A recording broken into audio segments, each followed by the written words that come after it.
adventure, Mhm. doing something that counts, putting your heart into it, building a team and working with a team, learning a lot. What could be better?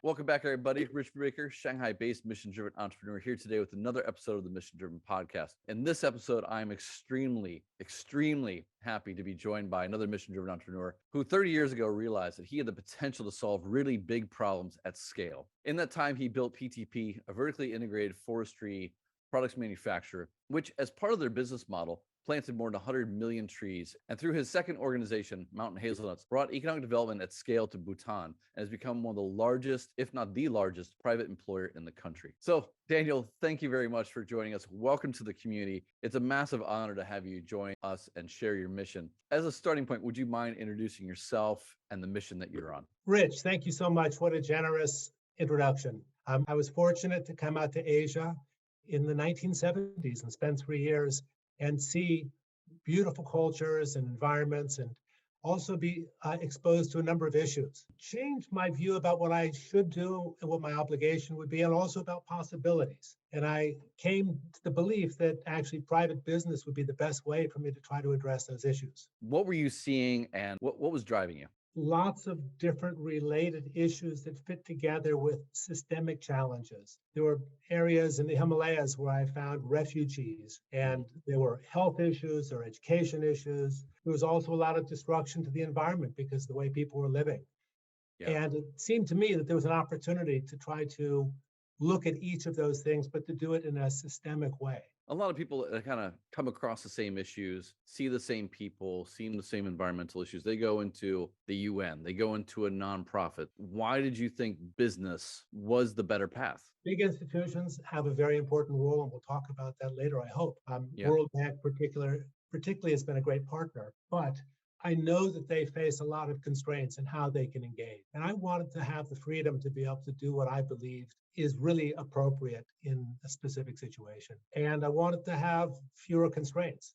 And business can be nimble and it can pivot depending on what the needs are of a situation. You knew that you had this big vision that you could change the world, and you viewed business. What'd you do next? In those days, the financial world was where a lot of the power was.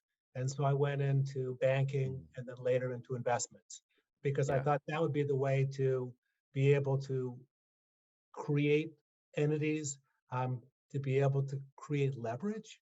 While later on, I developed some specific interests in agriculture and forestry and water. I didn't have a doctorate in any of those fields, and I didn't have working experience. I didn't grow up on a farm. So for me, I wanted to get the general skills that would really allow me to engage. Well, I mean, it's counterintuitive for a lot of people that are in the sustainability sector that a banker would become the guy who does a lot of good. So, what was the path? Like, you get out, Yeah. you realize that finance is the way, you get into banking, but how do you get into the position to where, you join PTP, you start planting tens of millions of trees, Yeah. and you actually move over into this area of mission driven? Yeah, identity is a really interesting question. And I think I identified first, as many of you do, as a Mm, human being. And mhm, in some ways, I was tactically a banker, mm, but I always knew that I had a deeper cause that was more significant to me personally. And I was okay. there for a purpose.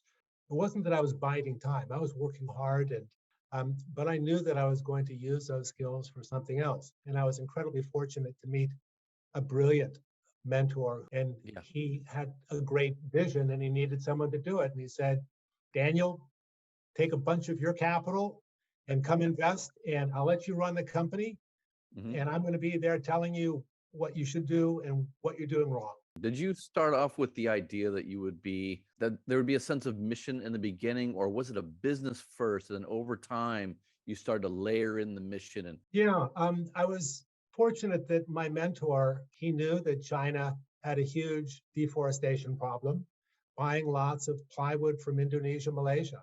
So Mhm. massive deforestation issues in the lungs of Asia, as we call. So Yeah, the idea was to offset those with a sustainable product. when you look back, like, what is the success from that time? Like, what did it reach at the time, and then what are the takeaways you take from saying success and the power of business from that model? So not only did we impact many hundreds of thousands of farmers and created livelihood upstream for many people who had different kinds of engagements downstream with people who opened retail outlets to sell our products we made. Hmm. But ultimately, we sold the business, and our investors, which included the private sector arm of the World Bank and others, made a really good return. So we Yeah. built a business that made impact, that made money. So taking that forward, you exit PTP, the LinkedIn bio below will say that you are the founder and CEO of Mountain Hazelnut, which is based in Bhutan. Can you please introduce Mountain Hazelnut, its history, and the problem that you're trying to solve or the product that you're trying to deliver to the market? Sure. Like PTP, Mountain Hazelnuts is based on a really attractive market opportunity. I had had some history in the Himalayas and Hmm. knew some of the issues and challenges that they faced on let's say, the southern side of the Himalayas. Okay. And we saw that that was a very interesting place to engage. And also, equally important, my wife said, if you are thinking about doing something in Bhutan, honey, I'll come and work with you. So when you were starting this, were you thinking, okay, we're gonna be this cute social enterprise that does like organic, free trade, fair trade, nut butters, or did you have a much larger kind of belief in this potential? Yeah, well, the way we viewed the opportunity was it had to be done at scale. And to do that, to be able to afford that in a really challenging environment, you Yeah. need to have many millions of trees. So, I Mm, thought the minimum size was 10 million hazelnut trees, wow. which was at the time by far the biggest hazelnut project ever considered. So, I don't mean any disrespect to my other mission-driven friends, but few people talk at that scale. Where does that come from? Is it just you don't want to waste your time on small things, or you just always had a big vision for change and you know that you can execute? Like, where does that come from? I guess part of it is a belief that life is short and that I want to try to make use of the opportunities that I have, and Mm, that's really an obligation, not simply a luxury. Also, a recognition that you reduce risk if you have all these different pieces together. A belief that we wanted to create a model that could be replicated elsewhere, perhaps with other crops. So impact isn't just for your own business. It's not just for your own society and your own country, but actually on the broadest scale possible. Yeah, I'm not driven by fun in a conventional sense, but adventure, mhm. doing something that counts, putting your heart into it, Yeah. building a team and working with a team, learning a Yeah. lot. What could be better? Back that up a little bit. What are the Yeah, pieces you need at the organizational level to right. execute on that? Like the funding must be vastly different than a seed fund from some incubator. Like how do you approach funding product team? What were the core pieces that you were, I got to get these things together at scale to realize the vision? We funded the business ourselves for the first several years. We knew Mhm. that we were not ready for prime time at that point. There was Okay. too many pieces that needed to be put together. So building the team was the fun part. You put together a list of what you need and what you don't have. And for us, we didn't have a lot of it. We needed people who had run agriculture before, who would work with fruit trees and nut trees, for Hmm. people who had serious IT development coding skills and can do that in a challenging environment. Hmm. So we brought in a number of different kinds of managers, and we brought in people who were willing to live and would enjoy living in a place where not always running water. I can't imagine having lived in 3 years in rural Bhutan, building a nut farm. Like I can't imagine that went easy. What were some of the challenges that you were encountering and how did you get that done? Because I can imagine there's a lot of heavy lifting. There's a lot of challenging moments. There's some times where you're like, what the hell are we doing here? What were those moments and how did you get through them? When you build an agricultural business with a new crop in a specific environment, it's hard to know where you're going right and wrong. So Mm, we, for example, had strong biological growth um, in many of our orchards, but we yeah. were missing some of the characteristics which are necessary for production of nuts. With fruiting trees like hazelnuts, every tree has male and female flowers. but Mhm. it needs to be, the females need to be pollinized by a compatible tree's male flowers, and they need to be synchronized. Yeah. Climate change is a real deal, and we experienced that in the Himalayas. And it meant that the varieties that we thought would be compatible and synchronized timing wise were not. And Okay. you can't see that at first when your trees are growing. Yeah. And when they're not getting pregnant, so to speak, and producing nuts the way you expect them to, it's not readily apparent. You see Mm. them looking good and looking healthy, and it really takes some time. And we Yeah. realized after a number of years, oh my gosh, it's not happening like we thought. And we Right. scrambled. What happened? What was the scramble? There are a number of people who said, that's it, you guys have failed. You had a chance and you didn't Mm. make it happen. And Okay. frankly, we had burned through most of our capital. And so we really had to work hard at conserving cash and looking Yeah. at options. And we spoke with experts in different parts of the world, hazelnut academics in Italy and Oregon State University, growers in Turkey and the Republic of Georgia, and determined that the thing we should do would be to go to the Republic of Georgia and to cut branches um, and transport them using cold chain and bring them all the way from the Republic of Georgia and then Yeah. getting them all the way to rural Bhutan and then grafting those on so that Yeah. we could introduce a different variety which would be synchronized with its Yeah. male pollen at the same time that the females needed it. And so this meant lots of partners. This meant doing things that had never been done before. I mean, this is at a large scale.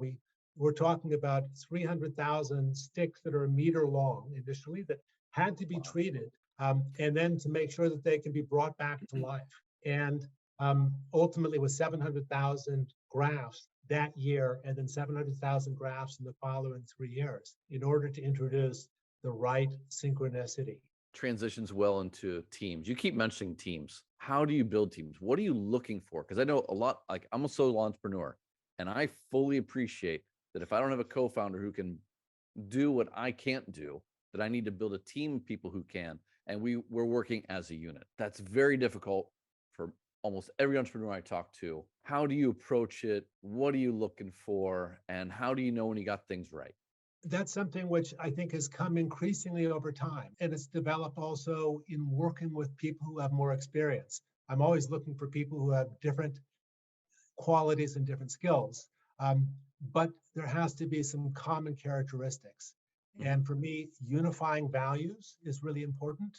And certain Okay. aspects of character are really important. And Mhm. then creating an organization where there's a level of trust and there's a level of alignment.